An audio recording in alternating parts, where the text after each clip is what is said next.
Hey everybody, in this video I'm gonna be showing you guys how to send wire transfer with Chase Bank.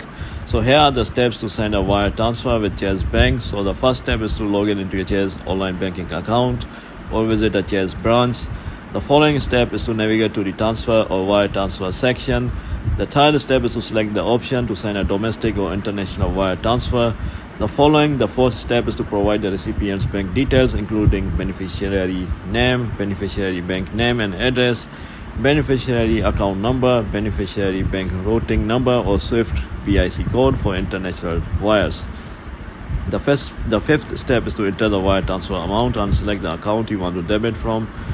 The sixth step is to review the wire transfer details, including any applicable fees, and confirm the transaction. The seventh step is for security purposes. You may be required to provide additional verification, such as an one-time code sent to your registered phone number.